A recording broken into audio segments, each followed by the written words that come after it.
السلام علیکم ورحمۃ اللہ وبرکاتہ۔ ٹاپک ہے سعودی عرب مکہ مکرمہ کے بارے میں حیران کن معلومات۔ نمبر 1، یہاں پانی مہنگا اور تیل سستا ہے۔ یہاں کے راستوں کی معلومات مردوں سے زیادہ عورتوں کو ہے اور یہاں پر مکمل خریداری عورتیں ہی کرتی ہیں مگر پردے میں رہ کر۔ نمبر 3، یہاں کی آبادی 4 کروڑ ہے اور کاریں 9 کروڑ سے بھی زیادہ ہیں۔ نمبر 4، مکہ شہر کا کوڑا شہر سے 70 کلومیٹر دور پہاڑوں میں دبایا جاتا ہے۔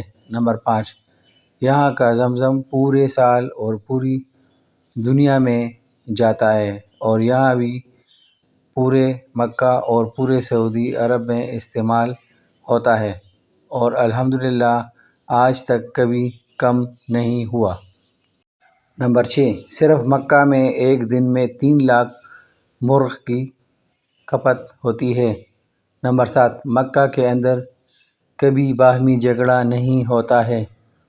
نمبر 8، سعودیہ میں تقریباً 30 لاکھ بھارتی، 18 لاکھ پاکستانی، 16 لاکھ بنگلہ دیشی، 4 لاکھ مصری، 1 لاکھ یمنی اور 3 ملین دیگر ممالک کے لوگ کام کرتے ہیں۔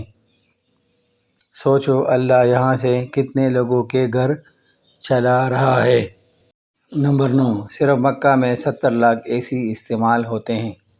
نمبر 10، یہاں کھجور کے سوا کوئی فصل نہیں نکلتی، پھر بھی دنیا کی ہر چیز پھل سبزی وغیرہ ملتی ہے اور بے موسم یہاں پر بکتی ہے۔ نمبر 11، یہاں مکہ میں 200 کوالٹی کی کھجور بکتی ہیں اور ایک ایسی کھجور بھی ہے جس میں ہڈی یا ہڑکل ہی نہیں۔ نمبر 12، مکہ کے اندر کوئی بھی چیز لوکل یا ڈپلیکیٹ نہیں بکتی، یہاں تک کہ دوائی بھی۔ نمبر 13، پورے سعودی عرب میں کوئی دریا یا تالاب نہیں ہے، پھر بھی یہاں پانی کی کوئی کمی نہیں ہے۔ نمبر 14، مکہ میں کوئی پاور لائن باہر نہیں، تمام زمین کے اندر ہی ہے۔ نمبر 15، پورے مکہ میں کوئی نالہ یا نالی نہیں ہے۔ نمبر 16، دنیا کا بہترین کپڑا یہاں بکتا ہے جبکہ بنتا نہیں۔ نمبر 17، یہاں کی حکومت ہر پڑھنے والے بچے کو 600 سے 800 ریال ماہانہ وظیفہ دیتی ہے۔ نمبر 18، یہاں دھوکہ نام کی کوئی چیز ہی نہیں۔ نمبر 19، یہاں ترقیاتی کام کے لیے جو پیسہ حکومت سے ملتا ہے وہ پورا کا پورا خرچ کیا جاتا ہے۔ نمبر 20، یہاں سرسوں کے تیل کی کوئی اوقات نہیں پر بکتا تو ہے۔ یہاں سورج مکھی اور مکئی کا تیل کھایا جاتا ہے۔ نمبر 21، یہاں ہریالی نہیں، یعنی درخت پودے نہ ہونے کے برابر ہے۔ پہاڑ خشک اور سیاہ ہیں مگر سانس لینے میں کوئی تکلیف ہی نہیں، یہاں پہ سائنسی ریسرچ فیل ہے۔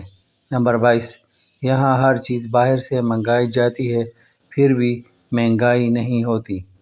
آب زمزم کا سراغ لگانے والوں کو منہ کی کھانی پڑی۔ مزید نئے روشن پہلوؤں کے انکشافات سامنے آ گئے۔ تفصیلات کے مطابق آب زمزم اور اس کے کنویں کی پراسراریت پر تحقیق کرنے والے عالمی ادارے اس کی قدرتی ٹیکنالوجی کی تہہ تک پہنچنے میں ناکام ہو کر رہ گئے ہیں۔ عالمی تحقیقی ادارے کئی دہائیوں سے اس بات کا کھوج لگانے میں مصروف ہیں کہ آب زمزم میں پائے جانے والے خواص کی کیا وجوہات ہیں۔ کہ 1 منٹ میں 720 لیٹر جبکہ 1 گھنٹے میں 43,200 لیٹر پانی فراہم کرنے والے اس کنویں میں پانی کہاں سے آ رہا ہے، جبکہ مکہ شہر کی زمین میں سینکڑوں فٹ گہرائی کے باوجود پانی موجود نہیں ہے۔ جاپانی تحقیقاتی ادارے ہیڈو انسٹی ٹیوٹ نے اپنی تحقیقی رپورٹ میں کہا ہے کہ آب زمزم ایک قطرہ پانی میں شامل ہو جائے تو اس کے خواص بھی وہی ہو جاتے ہیں جو آب زمزم کے ہیں، جبکہ زمزم کے ایک قطرے کا بلور دنیا کے کسی بھی خطے کے پانی میں پائے جانے والے بلور سے مشابہت نہیں رکھتا۔ ایک اور انکشاف میں یہ بھی سامنے آیا ہے کہ ری سائیکلنگ سے بھی زمزم کے خواص میں تبدیلی نہیں لائی جا سکتی۔ آب زمزم میں معدنیات کے تناسب کا ملی گرام فی لیٹر جائزہ لینے سے پتہ چلتا ہے کہ اس میں سوڈیم 133، کیلشیم 0.96، پوٹاشیم 43.3، پانی کاربونیٹ 195.4، کلورائڈ 163.3، فلورائڈ 0.72، نائٹریٹ 124.8 اور سلفیٹ 124 ملی گرام فی لیٹر موجود ہے۔ آب زمزم کے کنویں کی مکمل گہرائی 99 فیٹ ہے اور اس کے چشموں سے کنویں کی تہہ تک کا فاصلہ 17 میٹر ہے۔ واضح ہے کہ دنیا کے تقریباً تمام کنووں میں کائی کا جم جانا، انواع و اقسام کی جڑی بوٹیوں اور خضرو پودوں کا اگ آنا، نباتاتی اور حیاتیاتی افزائش یا مختلف اقسام کے حشرات کا پیدا ہونا ایک عام سی بات ہے۔ ذائقہ بدل جاتا ہے۔ اللہ کا کرشمہ ہے کہ اس کنویں میں نہ کائی جمتی ہے، نہ نباتاتی و حیاتیاتی افزائش ہوتی ہے، نہ رنگ تبدیل ہوتا ہے، نہ ذائقہ۔ تھوڑی سی زحمت فرما کر یہ معلومات اپنے دوستوں سے بھی شیئر کیجیے گا۔ جزاکم اللہ خیر۔